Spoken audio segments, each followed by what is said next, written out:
Bueno, bendiciones, bienvenidos una vez más. Vamos a prepararnos para el estudio de esta mañana.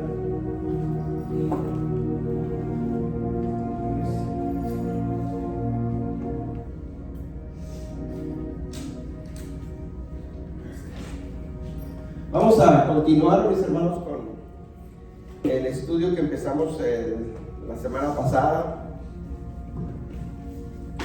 Estamos viendo la enseñanza. Pablo, el apóstol Pablo, contrarresta la teología del reemplazo. Amén. Y bueno, vimos varios textos donde el apóstol Pablo está contrarrestando o hablando, y vimos parte de la historia, ¿sí?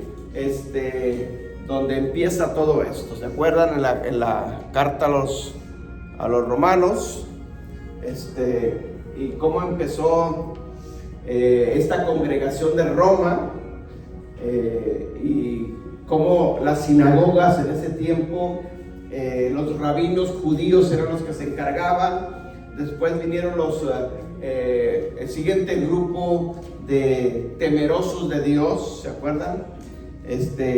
Que eran gentiles, pero que no se habían convertido al judaísmo, sino simplemente habían aceptado al Dios de Israel, ¿sí? Y bueno, estaba el otro grupo de los prosélitos también, que también eran gentiles, que habían aceptado a Yeshua como su Salvador y se habían convertido al judaísmo. Amén. Y bueno, en base a esto, la historia nos dice que vino una persecución a los judíos en ese tiempo, y pues tuvieron que huir, se tuvieron que ir de Roma. Y bueno, los prosélitos, que eran gentiles también, pues como eran judíos, ahora también tuvieron que huir, aunque eran gentiles, y se quedaron solamente los temerosos, el grupo de los temerosos de Dios, y eran los más nuevos. Total, al final, alguien tenía que hacerse cargo de esas sinagogas, y pues fueron ellos los que menos sabían de la Biblia. Entonces este grupo de hermanos gentiles empezaron a agregarle mandamientos a lo que ya estaba establecido, pero que no era bíblico, ¿sí? Y ellos empezaron a hacerse una serie de cuestionamientos. ¿Por qué le está sucediendo esto a los judíos? ¿Será que Dios se está vengando porque ellos lo rechazaron, ellos lo crucificaron, ellos lo mataron? Ahora Dios ha desechado a su pueblo, ya no los quiere, y ahora nosotros, los temerosos de Dios, los gentiles, somos el nuevo Israel espiritual, somos el nuevo pueblo, la iglesia gentil. Y de ahí empieza a crecer este como se dice por ahí. Amén. Por eso Pablo escribe esta carta a los romanos, se entera de la problemática, y por eso Pablo les dice: ¿ha desechado Dios a su pueblo? Y mismo Pablo contesta: de ninguna manera, dice, yo soy judío, no me ha rechazado, al contrario, aquí estoy. Entonces Pablo contrarresta con la carta a los romanos. Lo que está haciendo es contrarrestar la teología del reemplazo, que estaba empezando apenas en esos años. Estoy hablando de los años 45, 40 y 50, ¿sí? Después de Cristo. Entonces imagínense desde dónde empieza. Yo, en mi forma de pensar, y lo vamos a ver más adelante, si el tiempo nos alcanza, mi forma de creer y ver por lo que he estudiado, yo creo que ahí en esa congregación de Roma, ahí nació lo que a la postre sería la Iglesia Católica Apostólica Romana.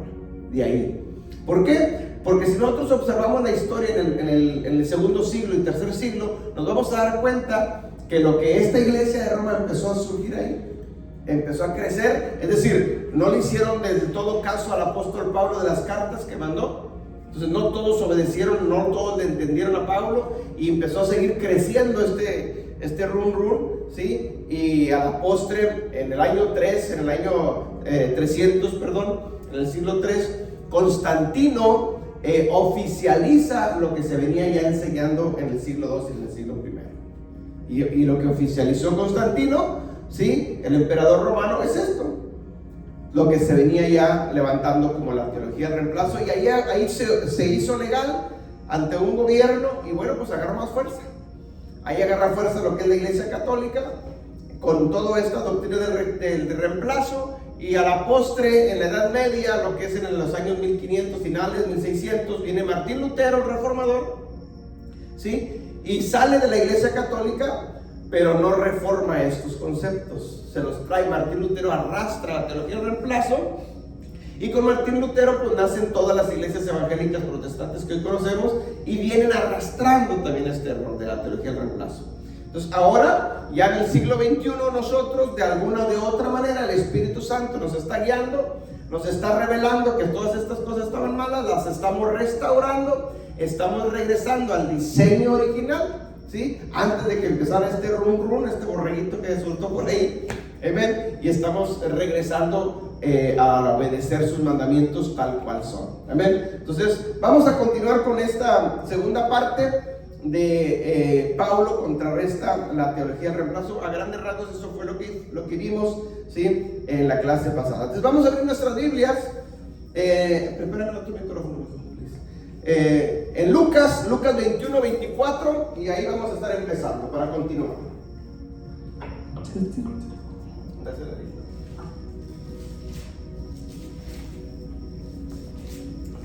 Lucas 21, 24, y de ahí empezamos.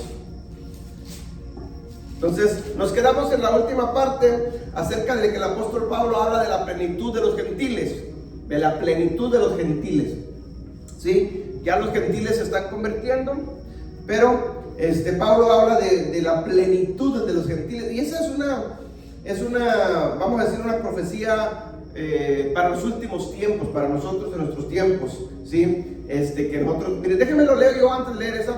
Romanos 11:25, para agarrarle el hilo a lo que vamos a leer ahorita. Romanos 11:25, el apóstol Pablo dice: porque no quiero, hermanos, que ignoréis este misterio, para que no sean arrogantes en cuanto a vosotros mismos. Acuérdense que este grupo se había levantado el cuello, estaban muy arrogantes porque ellos ahora se creían los, como dicen la mamá de Tarzán, ¿sí? Se creían los dueños.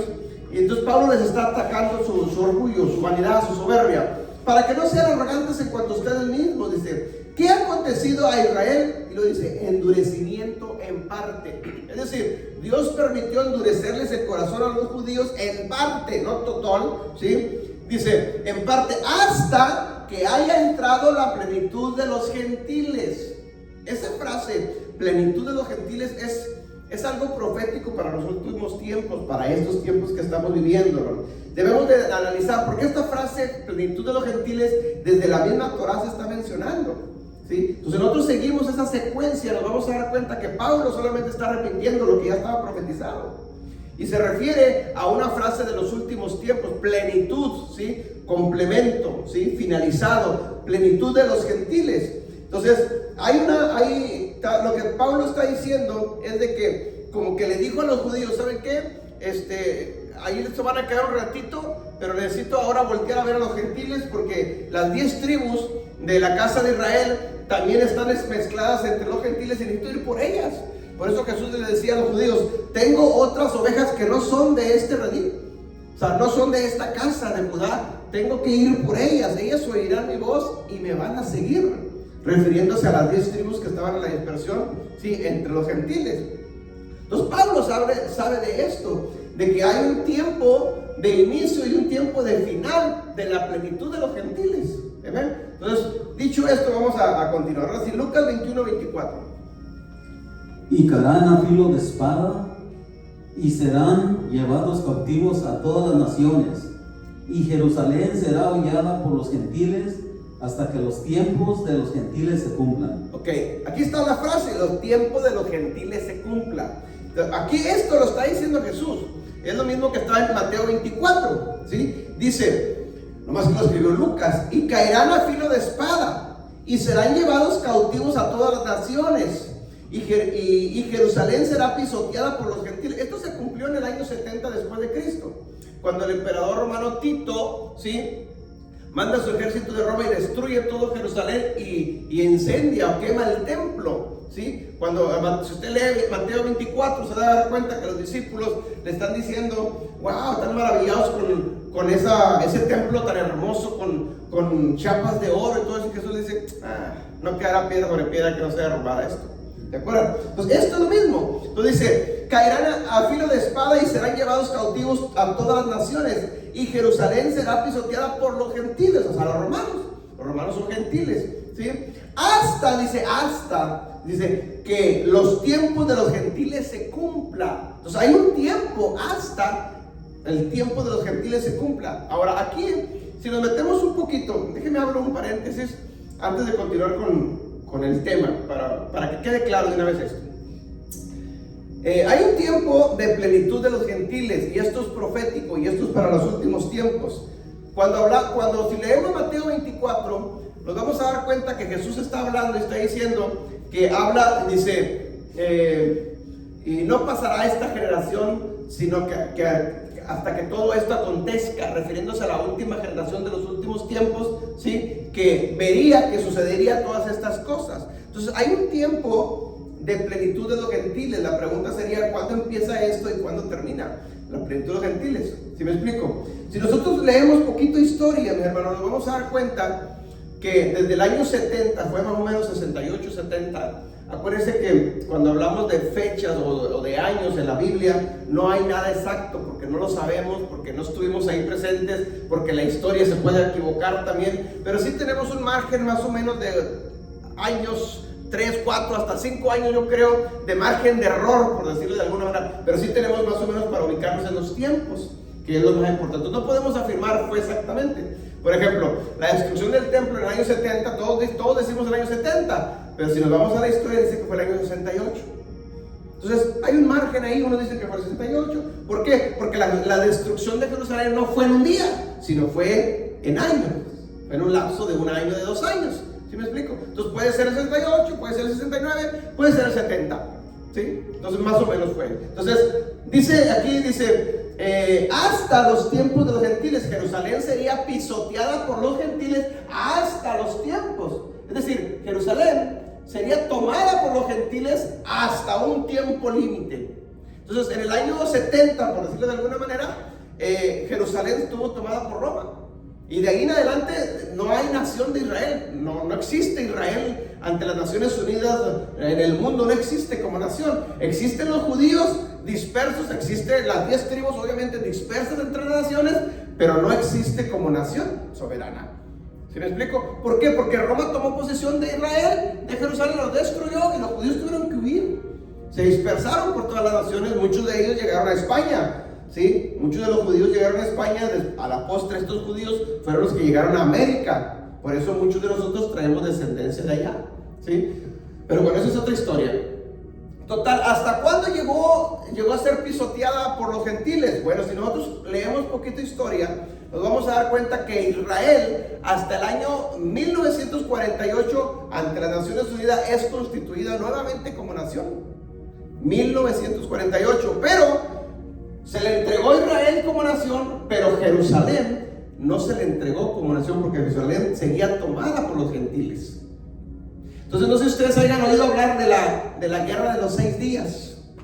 Ok, pasaron 20 años, es decir, hasta 1967, 68 en adelante, sí, de 67 más o menos, la guerra de los 6 días. ¿Qué pasó? Los judíos pelearon para recuperar su capital, Jerusalén. Porque para todo judío, para todo israelita en este caso, Israel no existe si no hay Jerusalén. Porque Jerusalén es la clave, es todo, es la capital, ahí está el templo, ahí está toda la historia de Israel. Entonces, un Israel sin Jerusalén no es nada. ¿Sí me explico? Entonces ellos recuperaron Jerusalén en la guerra de los 6 días y de ahí, históricamente, queda Israel libre. Es decir, ya no hay judíos, ya no hay gentiles tomando Jerusalén. Ahora es todo parte de los judíos que son parte de Israel, ¿sí? Entonces hasta ahí llegó, por eso dice Lucas 21-24, dice que Jerusalén será tomada y pisoteada por los gentiles hasta los tiempos de los gentiles. Entonces hasta es hasta 1967, ¿sí? Déjenme un poquito el pizarrón para ilustrar un poquito bien esto, para que quede un poquito más claro. Ya me metí en esos terrenos.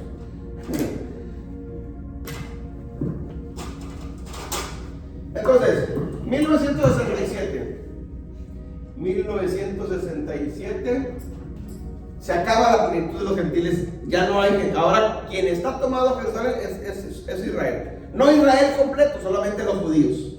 ¿sí? O sea, dos tribus, o la casa del sur en este caso, Judá y Benjamín. Pero faltan las otras 10 tribus, que estamos dispersos entre todas las naciones, que somos nosotros, estamos dispersos entre todas las naciones, ¿sí? Entonces, hoy actualmente están ahí los judíos, pero no es todo Israel, solamente son 2 tribus. Acuérdense que tienen que regresar, ¿sí?, las otras 10 tribus. Pero bueno, si nosotros leemos Mateo 24 sin meternos, pero yo sé que usted sabe esto, la Biblia dice que no pasará esta generación sin que todo esto acontezca, ¿sí?, hablando de los últimos tiempos. Bueno, en la Biblia y para los rabinos existen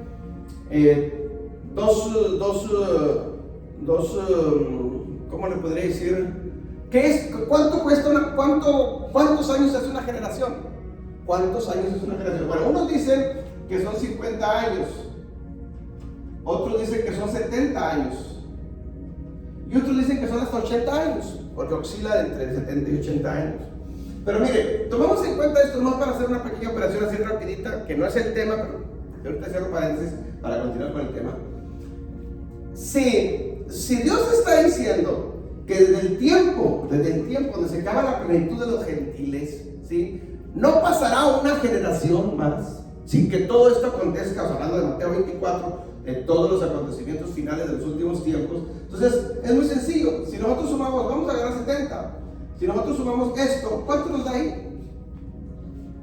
A ver, usemos matemática. A ver, usemos calculadora. ¿Cuánto nos da ahí? 2030. ¿En qué año estamos nosotros? 23. ¿Cuánto nos falta? 7 años. Ah, no, espérame. No, 2030 no. No. Perdón.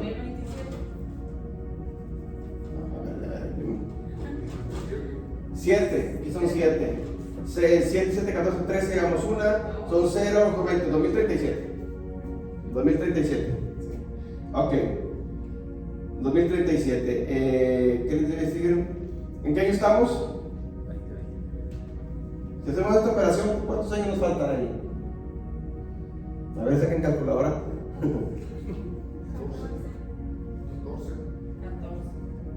14. Supongamos esto, pensemos esto. Para el año 2037 se acaba la última generación. No pasará esta generación sin que todo esto acontezca. Entonces, para el año 2037 se debe de acabar todo, sin que todo esto, Jesús lo dijo. Entonces, antes del año 37 va a pasar todo lo que tenga que pasar de este milenio 6000. En el milenio 6000 de profético. Porque la Biblia dice que un día para Dios son como 1000 años y 1000 años para Dios es como un día. Si hablamos de los 6 días de la creación de Dios, son 6000 años. En el día 7 reposó, en el milenio 7 Yeshua viene a reposar, ¿sí? El milenio que se conoce. Y luego empieza el día 8, el milenio 8, que empieza la nueva Jerusalén. Ok, pero eso está en Apocalipsis. El punto es esto: antes del año 2037 deben de acontecer todas las cosas. ¿Qué cosas? Todo lo que está escrito en Mateo 24. Si nosotros analizamos lo que está pasando, bueno, déjame quitar esto. Faltan 14 años para que conteste todo esto, para que se cumpla el año 37. 14 años, o sea, no es nada 14 años. No. Esto es ya. Pero antes de los 14 años, mire, ya me metí en esto, no es el tema, ya me metí. Déjame explico esto, porque no quiero que se quede a medias. Por ejemplo, si nosotros analizamos cronológicamente los acontecimientos de los últimos tiempos, y nos vamos a Mateo 24, nos vamos a Daniel, nos vamos a Apocalipsis, nos vamos a dar cuenta que supongamos que esta línea es la línea del tiempo. Aquí estamos, por ejemplo, en los 14 años. Aquí son los 14 años que nos faltan. ¿Cómo empieza todo esto de los últimos tiempos? Ahorita ya ubicados en los tiempos que estamos. Bueno, primero hay una etapa que se llama la etapa de principio de dolores. principio de dolores. ¿Sí? Que esa etapa, ya estamos en esa etapa. Estamos viviendo dolores. O sea, todavía no estamos en tribulación, no, estamos en dolores. ¿Sí? Después de esta segunda etapa viene lo que es la tribulación. ¿Sí? Tribulación. Y luego después viene la gran tribulación. La gran tribulación. Y luego después ya viene el milenio. Aquí ya llega Yeshua. Esto va a acontecer en estos 14 años. Esas etapas. Aquí en cada etapa van a ser muchos acontecimientos. Muchos. Estamos en principio de dolores. Estamos empezando a sentir los dolores de parto. ¿Por qué? Porque ya va a dar luz el Mesías, ya viene el Mesías. ¿Sí? Entonces, este principio de dolores es todo lo que está aconteciendo ahorita. ¿Qué está aconteciendo a nivel mundial? Es bien importante que estemos enterados de las noticias. Las noticias nos están dando la pauta de lo que está escrito en la Biblia. Pedofilia. La alza de precios. Alza de precios. Falta de alimentos va a llegar. Falta de... El matrimonio igualitario. Estamos empezando a ver, es decir, se está empezando a poner la plataforma para que cuando lleguemos a esta etapa, aquí se sienta el anticristo. El anticristo tiene que venir antes de Cristo, pero dice anti. O sea, es que, escuche bien, el cristiano que ignora esto, estamos esperando al Mesías, ya viene. Espérate, primero espera al anticristo, porque es el primero que va a venir. ¿Cómo vas a recibir esa etapa? ¿Cómo la vas a vivir esa etapa? Si tú estás preparado para cuando venga Cristo, pero no estás preparado para esto, mi hermano, no quiero ni pensar cómo lo va a vivir. ¿Sí me explico? Es que ya, Señor, ven, el Señor no puede venir, lo dice Pablo en Tesalonicenses, no vendrá sin que antes surja la apostasía y el anticristo. La apostasía ya está, pero el anticristo todavía no está. O sea, como físicamente gobernando no está. Estamos empezando a sentir la plataforma, los dolores de parto, preparando el terreno para cuando esto suceda. Acabo de ver noticias esta semana. Ya se está anunciando que los bancos mundiales se están poniendo de acuerdo para empezar a quitar ya todo dinero efectivo. Y todo va a ser electrónico. ¿Para qué? Haz de cuenta, están todo esto, la ONU, las Naciones Unidas, todo el sistema globalista, están preparando para estos tiempos. Para que cuando Él venga y se siente, va a reinar sobre esta plataforma que le están poniendo. El Papa acaba de cambiar los nuevos, o mejor dicho, acaba de sacar los nuevos 10 mandamientos de la inteligencia artificial. Todo va encaminado aquí. El objetivo de esto es todo aquí. ¿Cuál es el principal objetivo ahorita del sistema globalista? Es eliminar a la raza. Es eliminar a la humanidad. De un 8% bajarlo a un 2%. O sea, es mucho. Es decir, si vemos 8 billones de habitantes, nomás quiere que haya 2. ¿Dónde van a quedar los demás? De alguna u otra forma los van a eliminar. Para este sistema global, este sistema mundial, hermanos, nosotros los seres humanos para ellos somos como cucarachas.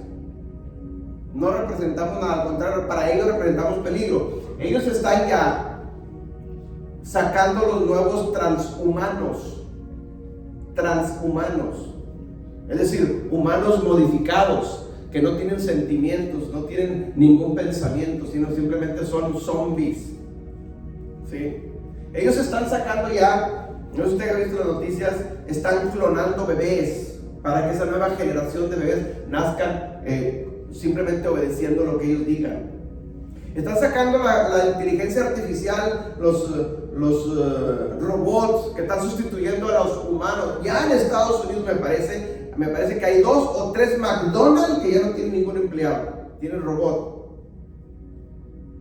O sea, no necesitan al ser humano para nada, al contrario, nos estorban, hay que eliminarlos. Entonces, todos los movimientos que ellos están haciendo es para que la raza se disminuya. Si se casan hombres con hombres, no hay reproducción, van a disminuir.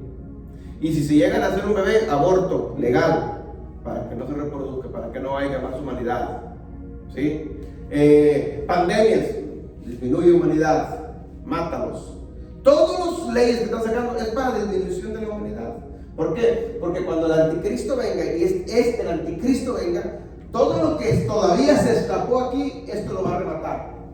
Si ya no hay moneda volando, es un peligro esto. Si ya no hay moneda de efectivo, todos tienen que traer electrónico. Y toda tarjeta electrónica trae un chip. Aquí se controla todo con el chip. Ellos se dan cuenta cuando vas a comprar una pizza con el chip. Ahí queda registrado todo. Con la moneda en efectivo tú puedes comprar y nadie se da cuenta. Pero con esto registrado te siguen donde tú estés. Te tienen controlado. De lo contrario no puedes comprar ni vender. Se cumple lo que está en Apocalipsis. ¿Sí me explico? Entonces todo esto, hermano, está sucediendo. Estamos aquí. Todo esto va a suceder. Escúcheme bien. Estamos hablando de una prox. Les dije al principio. Oscila. Hay años de margen de error. ¿Ok? Pero tenemos una tentativa más o menos de que va a suceder todo esto aquí. Ahora, son 14 años. Pero supongamos que aquí se cumplen los 14 años. Cuando Cristo venga, suposición, no estoy afirmando que dentro de 14 años venga Cristo. Lo firmo porque siempre me empiezan a criticar en las redes. No estoy afirmando fechas, pero sí tenemos un aproximado a lo que estamos sacando. Pero antes de aquí, 7 años para atrás, viene el anticristo. Viene el nuevo orden mundial. Es decir, aquí. ¿Cuánto falta para los 7 años? Aquí 7 años, aquí es el año 2030. ¿Cuánto nos falta para el año 2030? Otros 7 años. O sea, de aquí a aquí son 7 años. Y de aquí a aquí son otros 7 años. Antes de que Cristo venga, 7 años más atrás, va a suceder esto, mi hermano. Y aquí está lo terrible. Aquí está lo terrible, la gran tribulación. Ahora, pensar cristianamente, pensar como cristiano, es decir, el cristiano piensa esto, que antes de aquí es ¿alguien sabe? El rapto. Así piensan los cristianos. No, que Cristo, aquí Cristo ya vino, ya nos libramos de la gran tribulación, por eso no me preocupo. No, eso es mentira del diablo. La Biblia me dice lo contrario. Mateo 24, versículo 29 hasta el 32, dice que de inmediatamente después de la gran tribulación, vendrán en los aires, en las nubes, ver al Hijo del Hombre que está descendiendo. Pues la iglesia, nosotros, ¿sí pasamos por la tribulación? Sí pasamos. Entonces tenemos que prepararnos para esto, para este evento. Si no estamos preparados, Pablo dice que nos va a pescar como ladrón en la noche, porque no estamos preparados. ¿Me explico? Estos 7 años, mi hermano, de aquí en adelante, o 3 años y medio, porque se parte la gran tribulación en 3 años y medio y 3 años y medio, van a ser terribles y nosotros tenemos que estar presentes. Y estamos hablando de tiempos ya. Máximo 7, pueden ser menos, pueden ser más, para que todos empecemos a ver esto. Ya lo estamos viendo, ya lo estamos sucediendo. Yo le decía ahorita al brother Carlos, digo, ya está bien descarado, ya no, antes te engañaban y a escondidas. No, ahora te lo dicen en tu cara, las noticias se lo están diciendo. ¿No han escuchado un canto, la canción del movimiento LGTB? Y salen todos cantando y dice, cuida a tus hijos porque voy por ellos. O sea, te lo están diciendo.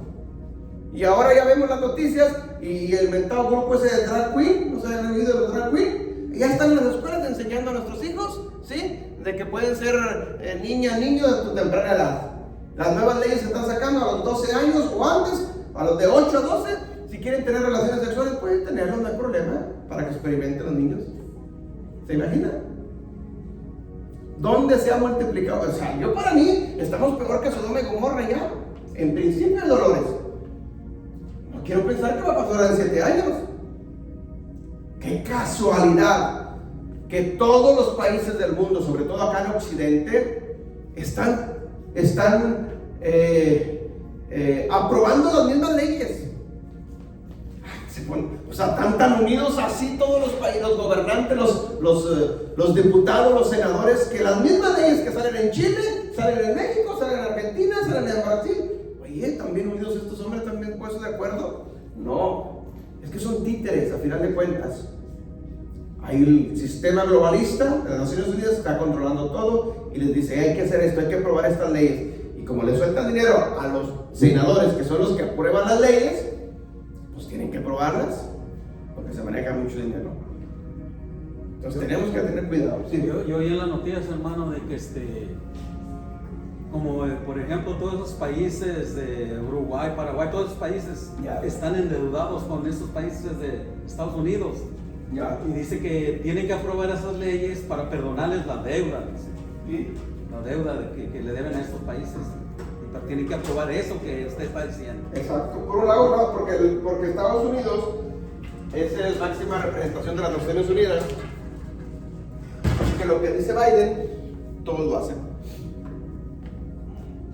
Entonces, pero bueno, ahora, no nos alarmemos. Si sabemos nosotros, esto va a suceder tarde que temprano. ¿Va a ser con Biden o va a ser cualquier otro presidente? O sea, la culpa no tiene tampoco Biden. Es simplemente que así está sucediendo porque está profetizado. El anticristo va a llegar porque va a llegar. Entonces cualquier gobernante lo que está haciendo es trabajar en esa línea para preparar el terreno para cuando aparezca este hombre. Ahora va a llegar a los momentos que va a haber un caos en la humanidad, un caos. Escuche bien esto, para que suceda, para que aparezca el anticristo, se van a empezar a levantar en muchos países guerrillas sociales. O sea, tiene que haber un caos a nivel mundial para que aparezca una figura y ponga paz a todos, controle a todos. Va a suceder algo similar por ahí, por el estilo. Pero bueno, cerramos el paréntesis y regresamos al punto. Eso fue extra. Ok, entonces Lucas 21-24, el Señor Jesucristo dice: y caerán a filo de espada y serán llevados cautivos a todas las naciones, y Jerusalén será pisoteada por los gentiles hasta la plenitud de los gentiles. Bueno, ya vimos eso, la plenitud de los gentiles. Y luego nos brincamos hasta el versículo 32 de Lucas 21. A ver si me lo lee mi hermano. Lucas 21-32, ahí adelantito. De cierto os digo que no pasará esta generación hasta que todo esto acontezca. Es lo que acabamos de leer, que también está en Mateo 24, ¿sí? No pasará esta generación. Esta generación consta 50, 70, 80 años. Ponle los años que la suma de estos años de esta generación y te va a salir más o menos por ahí. Ahí andamos, ¿sí? Entonces, eso es profecía de los últimos tiempos. Pero bueno, regresemos a lo que Pablo está contrarrestando la teología del reemplazo. Vamos a Romanos 11:17. Romanos 11:17. Entonces, ubiquémonos. Los gentiles entonces ahora son los que han tomado posesión, ¿sí? Y ahora ellos se creen el nuevo Israel espiritual, así se maneja hasta el día de hoy. La iglesia gentil se le dice, y no, nada de eso está en la Biblia, ¿sí? Pero ellos se autonombran los nuevos líderes, los nuevos maestros, los apóstoles, los obispos de la iglesia de Roma, ¿sí? Y tienen control. Entonces Pablo en sus cartas a Romanos está contrarrestando la teología del reemplazo. Leamos Romanos 11:17. Pues si algunas de las ramas fueron desgajadas, y tú, siendo olivo silvestre, has sido injertado en el lugar de ellas, y has sido hecho participante de la raíz y de la rica savia del olivo. Amén. O sea, Pablo les dice, Pablo se está dando cuenta de la problemática que está sucediendo en esta congregación de Roma. Y como ellos se creen ahora, dice, nosotros somos el nuevo Israel. Dice Pablo, pero no es así, el asunto no es por ahí. Pues Pablo les empieza a explicar, dice, si algunas de las ramas fueron desgajadas, es decir, algunos de los judíos, que son las ramas, habla de dos olivos, ¿sí? Haz de cuenta que hace una comparación de dos olivos, el olivo silvestre y el olivo natural. Israel es el olivo natural, entonces hay un olivo silvestre, ¿sí? Silvestre vamos a decirlo, es la imitación del natural, por decirlo de alguna manera, ¿sí? Un olivo silvestre que nace ahí en el campo solo, por decirlo de alguna manera. Pero el olivo natural, en el Antiguo Testamento, ese es el olivo cultivado. Si este fue cultivado, este no es silvestre, este fue nacido, sembrado, nacido y desarrollado como algo natural. ¿Ok? Entonces Pablo está haciendo esta similitud. Dice, pues si alguna de las ramas, es decir, el olivo natural es Israel completo, ¿sí? Entonces las ramas son las 12 tribus de Israel. Entonces si alguna de las ramas, refiriéndose a los judíos en ese tiempo, que eran los que estaban presentes, alguna de las ramas fueron desgajadas, fueron quitadas, ¿sí? Es decir, quédense un ratito aquí, judíos, porque tengo que ir por los gentiles, dijo Jesús. ¿Okay? Por eso Pablo dice, si alguna de las ramas fueron desgajadas, y tú, le dice a los de Roma, a los que están ahora los líderes de Roma, siendo olivo silvestre, tú siendo olivo silvestre, o sea, tú no eres olivo natural, tú eres olivo silvestre, ¿sí? Eras gentil. Dice, has sido injertado en lugar de esas ramas naturales. Es decir, Dios permitió que estas ramas fueran quitadas para injertarte a ti. En otras palabras, le está diciendo, no te levantes el cuello, al contrario, sea agradecido, porque lo que Dios está diciendo es que te está permitiendo que te injertes en el olivo natural. En vez de levantarte el cuello y decir, yo soy el Israel espiritual, yo soy la iglesia gentil, no, sé humilde, te está dando la oportunidad de que también te injertes en el olivo natural. ¿Sí me explico? Siendo olivo silvestre, dice, has sido injertado en lugar de esas ramas naturales, dice, y has sido partícipe de la raíz, de la rica savia del olivo, Cristo. Cristo es la rica de la raíz, la savia que nutre a esas ramas, ¿sí? Jesús lo menciona en otra carta. A ver, se me viene, dice, a ver, ayúdenme. Cuando dice, vosotros son los pámpanos. ¿Se acuerdan de esa escritura? Yo soy la vid y ustedes los pámpanos. Exacto, yo soy la vid y ustedes son los pámpanos. O sea, Jesús está diciendo, yo soy el olivo natural. En este caso está hablando de las ramas de una planta de uva, exacto. Entonces, ustedes son los pámpanos, son las ramas. Ustedes son las ramas, pero quien los nutre soy yo, dice. O sea, Jesús es la savia que nutre las ramas. Las ramas sin la savia no viven. La savia es como para nosotros la sangre que nos da vida. Bueno, la savia es la que le da vida a cualquier árbol, por dentro los nutre a las ramas. Entonces, Pablo les está diciendo, ha sido injertado en lugar de esta rama, dice, ha sido partícipe de la raíz y de la rica savia del olivo. En otras palabras, Pablo está tratando de que entiendan, de que bajen una rayita a lo que están enseñando, no es por ahí el camino, ¿sí? Sean humildes. ¿Por qué? Porque Dios de alguna manera lo está permitiendo que suceda para que darles la oportunidad a ustedes también de que sean salvos, ¿sí? O sea, no es para que se levanten el cuello. Entonces Pablo de alguna manera está contrarrestando toda esta teología del reemplazo que empezaba a agarrar fuerza en ese tiempo. O sea, empezaban a predicar o a enseñarle acuérdense que la congregación de Roma ya no hay judíos, son puros gentiles ya, ¿sí? Porque los judíos tuvieron que huir. Entonces les están empezando a enseñar cosas que no están en la Biblia. Entonces Pablo se entera y de alguna manera manda la carta para corregir estas nuevas doctrinas que están sacando estos hombres. Ok, esto sucede en el siglo I, pero si nosotros vamos a la historia, en el siglo II, los que se le conoce como los padres del cristianismo o los apologetas del siglo II, eso está en la historia, ¿sí? Estos hombres siguieron enseñando esto, es decir, las cartas que Pablo le mandó a Roma, estos hombres no la entendieron, siguieron enseñando lo mismo. A lo mejor algunos sí, pero no todos. Unos siguieron enseñando lo mismo. Por eso en el siglo II, si usted ve historia, se da cuenta que los padres del cristianismo siguen enseñando esto. Están atacando a los judíos. Ellos siguen diciendo, nosotros ahora somos esto, nosotros ahora somos el Israel espiritual. Por eso en el siglo III, Constantino oficializa lo que se viene enseñando en el siglo II. En el concilio de Nicea, en el año 325. Se oficializa lo que estos ya vienen diciendo. Por eso Roma, ¿qué dice Roma hoy? La iglesia católica, ¿qué dice? Nosotros somos la iglesia de Cristo. Pedro fue el primer papa. La iglesia verdadera es la iglesia católica. ¿Por qué? Pues a raíz de esto. A raíz de esta sinagoga de gentiles en Roma, que empezaron a enseñar otras cosas que no están en la Torá. Y a la postre, pues creció que hasta el día de hoy, en el siglo XXI, pues este mensaje le sigue enseñando a las iglesias cristianas evangélicas protestantes. O sea, no lo han logrado entender todavía. ¿Sí me explico? Sigue enseñándose teología del reemplazo en los púlpitos, en la mayoría de los púlpitos de las iglesias cristianas. Habla de estos temas con ellos y no lo entienden. Entonces, ¿a quién le están haciendo caso? ¿A lo que Cristo dijo en la Biblia o lo que se enseñó de la teología del reemplazo? ¿Sí me explico? Entonces, cuando alguien hoy en el púlpito dice, no, ya no tenemos que obedecer la ley, ¿quién no dijo esto? Pues estos fueron los primeros que sacaron ellos.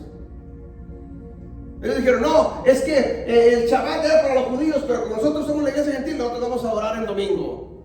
Y hasta el día de hoy se adoran domingo. O sea, cambiaron todo. El Shabbat es para los judíos, el domingo es para la iglesia gentil.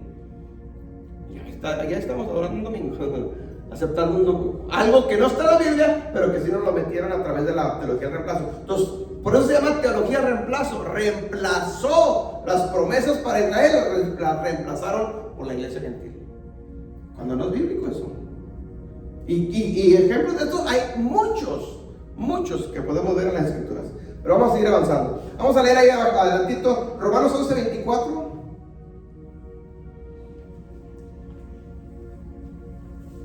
Romanos 11. Pablo sigue hablando de esta símil que está haciendo de los dos olivos.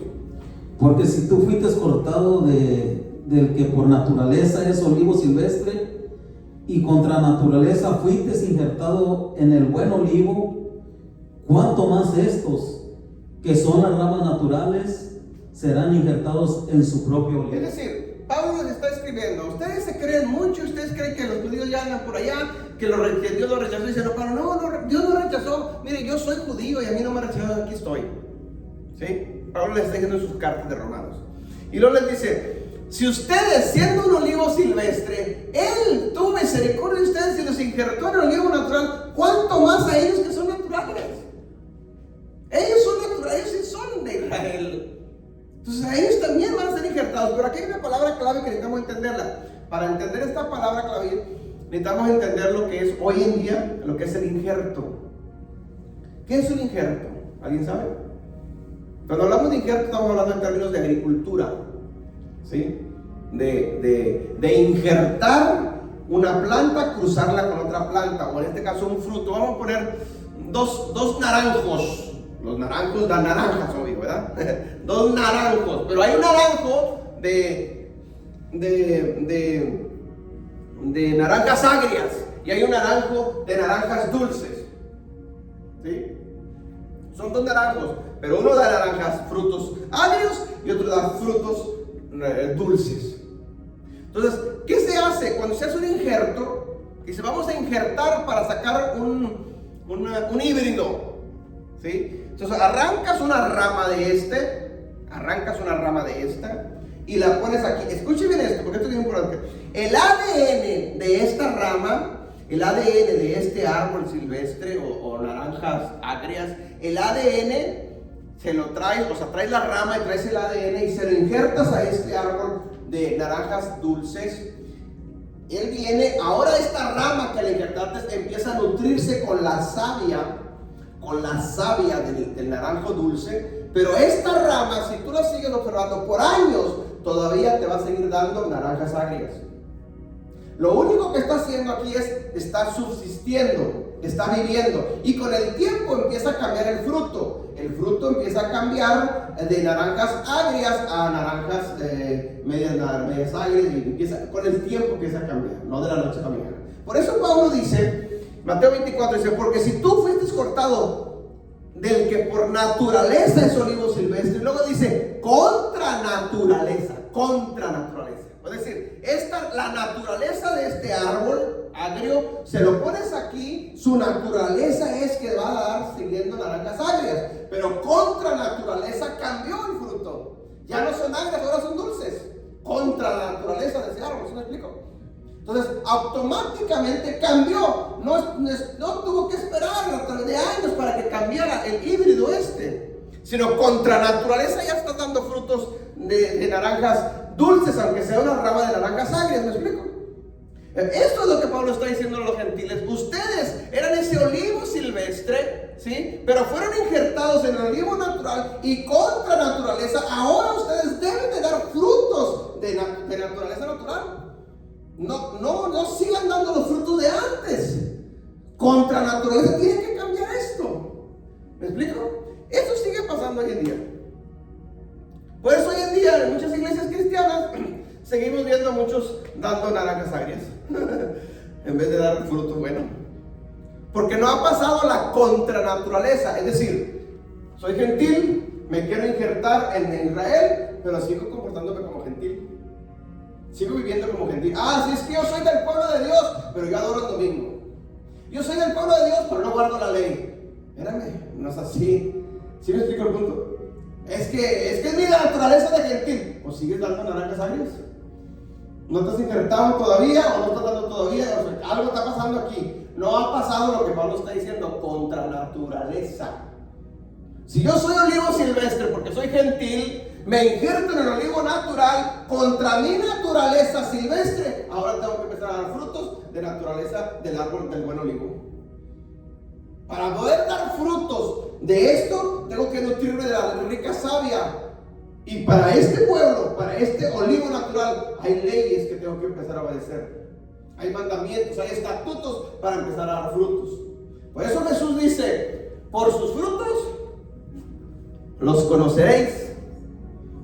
Entonces, si yo soy gentil, te pongo un ejemplo, si yo soy un gentil y me creo iglesia gentil y me creo Israel espiritual y yo digo, es que yo soy parte del pueblo de Dios, ¿dónde están los frutos del pueblo de Dios? Para que des frutos de naranja dulce o frutos buenos del olivo natural, tienes que empezar a obedecer mandamientos, si no, no hay frutos. ¿Sí me explico? No, es que eso ya no, la ley fue para los judíos, yo soy del pueblo de Dios. Pues si los judíos son del pueblo de Dios, Pablo dice que no lo rechazó.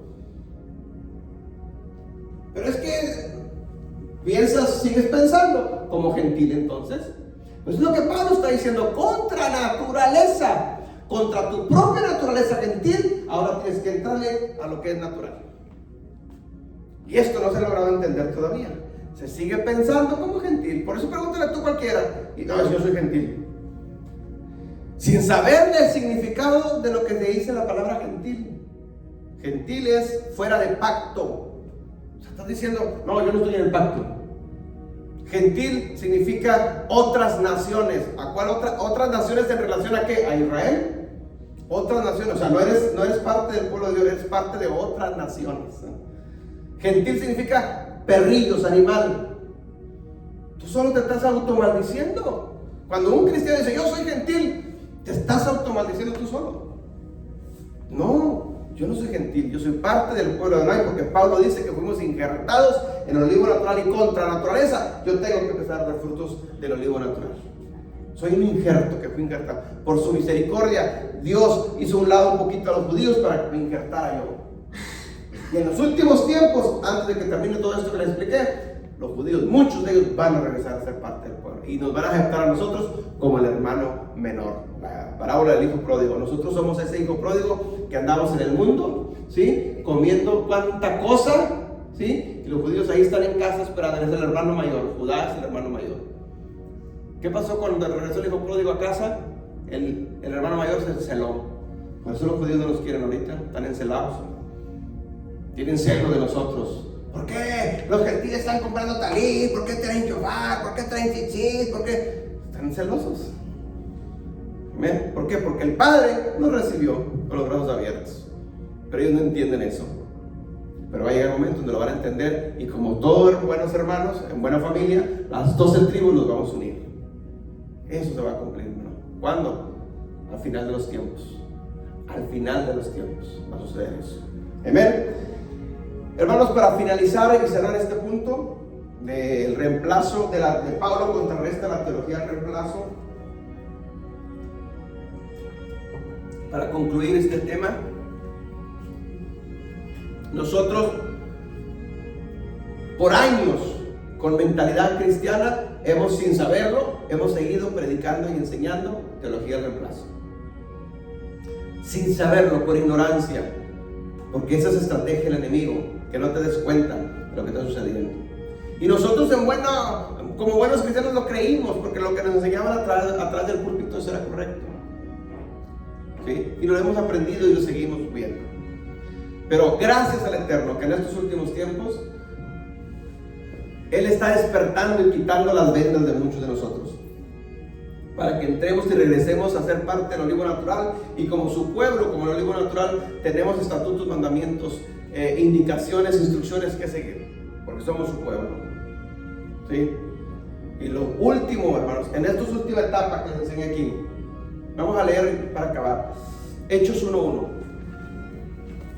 y ahí terminamos.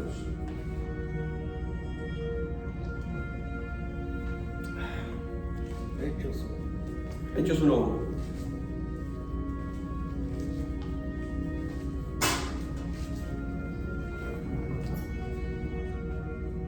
En el primer tratado, oh Teófilo, hablé acerca de todas las cosas que Jesús comenzó a hacer y a enseñar. Escuche bien esto.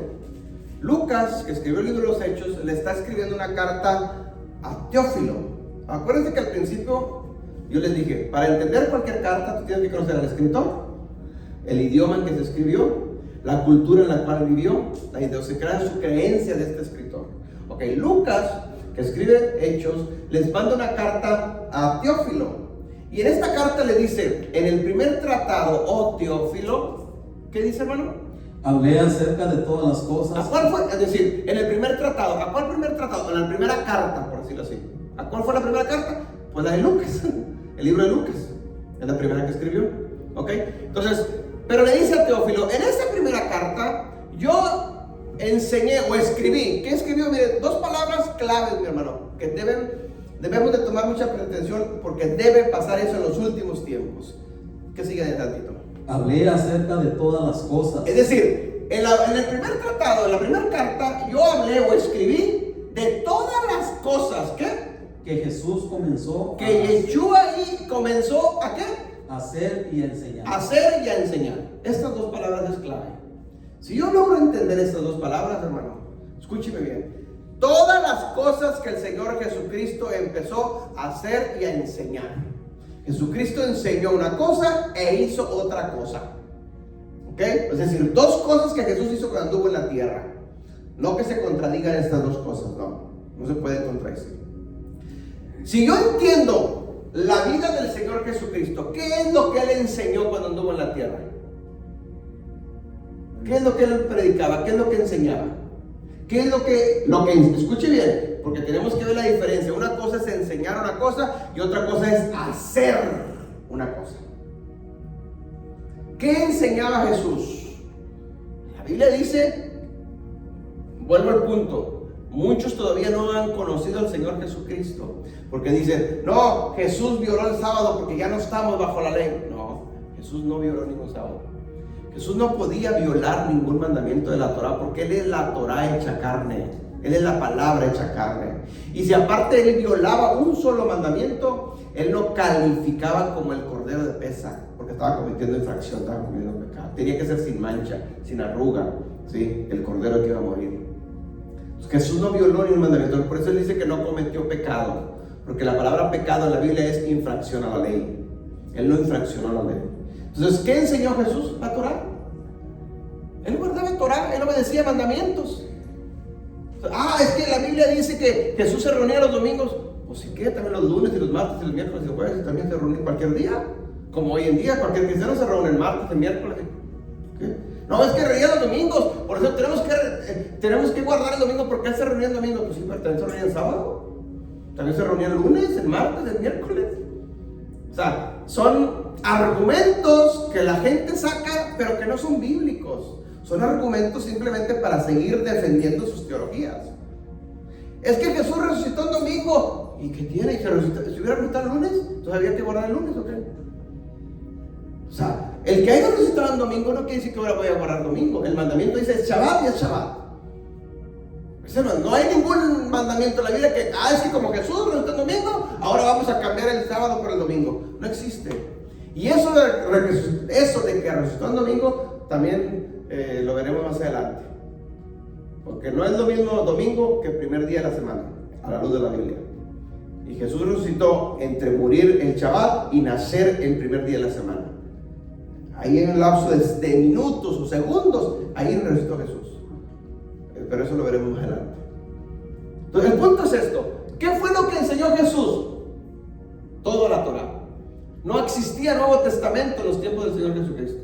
Él enseñó Torah. Entonces Lucas está diciendo, en el primer tratado, oh Teófilo, te escribí, ¿sí?, todo lo que el Señor Jesucristo comenzó a hacer. Es decir, Lucas empieza a narrar la historia del Señor Jesucristo, lo que empezó a enseñar y a hacer. Si yo logro entender qué es lo que Jesús enseñó, ya la hice por esa área. ¿Qué Jesús enseñó? Torah. Bueno, por eso nosotros estamos regresando a Torah.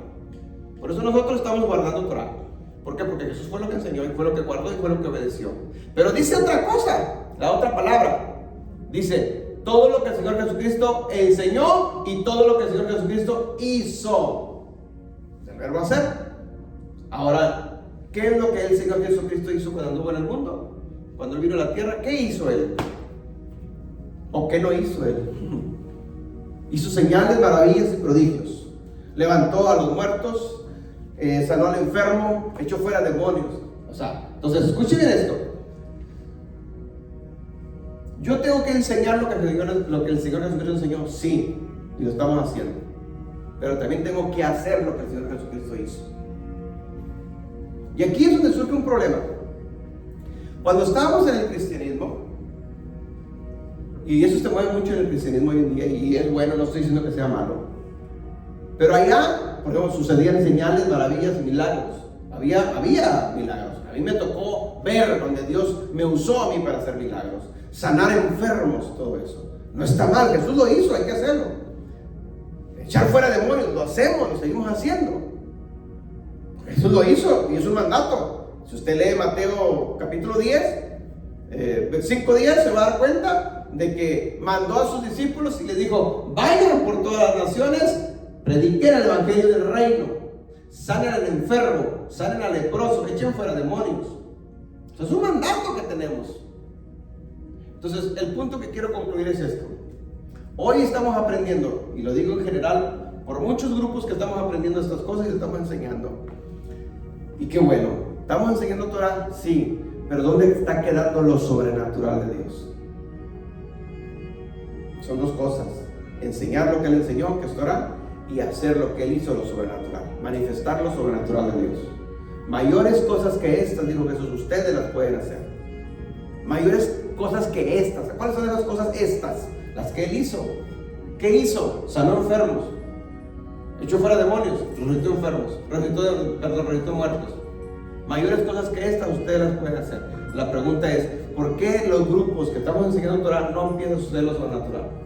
No sucede. Si ahora estamos en la verdad, ahora estamos en esto. Hermanos, es el siguiente reto donde nosotros tenemos que llegar. Es a donde tenemos que ir. Y regreso. La última etapa aquí, la que les enseñé ahorita, la etapa de la tribulación, antes que venga el Mesías. Si no manifestamos lo sobrenatural, va a haber mucho sufrimiento para nosotros. Mucho sufrimiento. Porque la única forma de escaparte de esto es empezar a aprender a manifestar lo sobrenatural de Dios. ¿Qué es lo sobrenatural de Dios? Cosas, la misma palabra lo dice, sobre lo natural. Sobre lo natural. ¿Qué es lo natural? Bueno, hay que empezar a vivir en lo sobrenatural. Y les dejo esto como manera de reflexión. Porque Dios ha estado tratando conmigo en esa área y hay que entrarle. Nosotros conocemos poquito del ámbito espiritual, poco, no mucho, pero poco. Pero conocemos cómo trabajan los satanistas, cómo trabajan los brujos, los hechiceros y todo el ámbito espiritual de las tinieblas. Pero ¿cómo es posible que un brujo, que un satanista, que un hechicero haga milagros y maravillas y un hijo de Dios no las haga? Porque sucede. ¿Cómo es posible que un brujo pueda sanar a un enfermo y un cristiano no pueda hablar con un enfermo para que Dios lo sane? O sea, ¿tienen más poder ellos que nosotros? O sea, ¿el Dios de ellos es más poderoso que el Dios de nosotros? No. Entonces, ¿por qué no sucede acá? ¿Cómo es posible que un brujo se pueda transportar de aquí y aparezca allá en la calle? O sea, ¿el Dios de ellos tiene más poder que nosotros? ¿Nosotros no podemos hacer esto? ¿Sí me entiende el punto? Se lo estoy comentando de manera de reflexión. ¿Cómo es posible que estos hombres puedan transportarse de un lugar a otro y convertirse en lo que ellos quieran y nosotros no podemos manifestar lo sobrenatural? ¿Por qué? ¿Que el Dios de nosotros está más derrotado que el Dios de ellos? No, es al contrario. El Dios de ellos fue creado por el Dios de nosotros. Pero ¿por qué ellos sí lo hacen y por qué en el cristianismo no suceden las cosas? ¿Por qué? Hay una palabra clave que necesitamos enfocarnos. Ellos sí tienen fe en lo que hacen. No tienen fe en Dios, tienen fe en lo que hacen, en su Dios. Ellos sí le creen a su Dios. Nosotros nos falta la llave de la fe, aumentar nuestra fe, para que empiece a suceder lo sobrenatural. Esa es una llave que tenemos que empezar a usarla. Tenemos que aprender a usar la llave de la fe. Para entrar a lo sobrenatural no hay otra opción más que por fe. No es con Torah, es por fe. ¿Se acuerdan cuando sus discípulos no pudieron echar fuera un demonio? ¿Qué les dijo el Señor? Esto se lleva solamente con oración y ayuno. El cristiano no estamos impuestos y acostumbrados a esto. Mientras no entremos a estos terrenos, nunca vamos a poder. Cuando venga esta persecución, lo único es operar lo sobrenatural. ¿Cómo operaba Elías? ¿Se acuerdan de la historia de Elías? Cuando el rey Acab lo andaba persiguiendo, cuando se enfrentó a todos los sacerdotes de Baal, ¿se acuerdan? Los hizo un reto a los 800 sacerdotes de Baal, de Acera y de Baal, y les dijo: a ver, el Dios que descienda fuego del cielo, ese es el Dios de poder, y ahí vamos a entrar. ¿Y qué? A ver, háganle el fuego, a ver, dánsele, grítele, está dormido su Dios, grítele, va recio. Y Elías dijo: a ver, échele agua, para que vean que mi Dios sí tiene poder. Y dice que descendió fuego, consumió todo el altar y mató a espada a todos estos brujos y hechiceros y satanistas. Y después empezó a huir porque le tuvo miedo a la Jezabel. Y dice que mandó al rey buscarlo y le mandó un ejército de 50 soldados. Y le dijeron: tú eres el Elías, el profeta que es de Dios. Y dijo: si soy profeta de Dios, que descienda fuego y los consume. ¡Pum! Los consumió a todos también, a los 50 soldados. Y eso se repitió 3 veces, dice la Biblia. Eso es lo sobrenatural. Agarró su capa, golpeó el mar, el río, y se abrió en 2. Eso es lo sobrenatural. La única forma para escapar de esto, mi hermano, es operando en lo sobrenatural. No hay de otra. Que te vuelvas invisible. Señor, vuélveme invisible. Señor, cierra los ojos, que no me vean. Señor, transpórtame porque viene el enemigo. O sea, eso es lo sobrenatural. Pero para eso, nos falta mucho. Pero no es brujería, eso es bíblico. Eso está en la Biblia. La historia de Felipe, ¿se acuerdan? Que fue transportado de un lugar a otro también. El apóstol Pablo fue transportado de un lugar a otro también. El Señor Jesucristo estaba colgado y dice que descendió al mismo infierno en el Espíritu. Todo eso es sobrenatural. Nosotros lo podemos hacer. Jesucristo dijo: mayores cosas que estas, ustedes lo pueden hacer. ¿Estamos aprendiendo Torah? Sí, qué bueno, y hay que seguir aprendiéndolo. Pero no descuidemos la área sobrenatural. Hay que aprender a orar por enfermos, que se sanen los enfermos. Hay que aumentar nuestra fe. Que nuestros ojos vean las maravillas, vean lo sobrenatural de Dios. La única forma de escapar en estos últimos tiempos es hacer eso. Dice la historia y la profecía que las aguas van a ser envenenadas para que la gente muera. Entonces, Señor, sana esta agua, que no me envenene. Tómatela creyendo que no te va a envenenar. Y todos viendo que se mueren y tú no. ¿Por qué? Porque tú estás en lo sobrenatural de Dios. Amén. Dios te bendiga, mis hermanos. Dios me los bendiga. Espero que esta enseñanza nos ayude y bueno, que aprendamos cada día más y más. A los hermanos que están en las redes sociales, Dios me los bendiga. Allá en Facebook, acá en YouTube también, Dios me los bendiga. Bendiciones, hasta la próxima.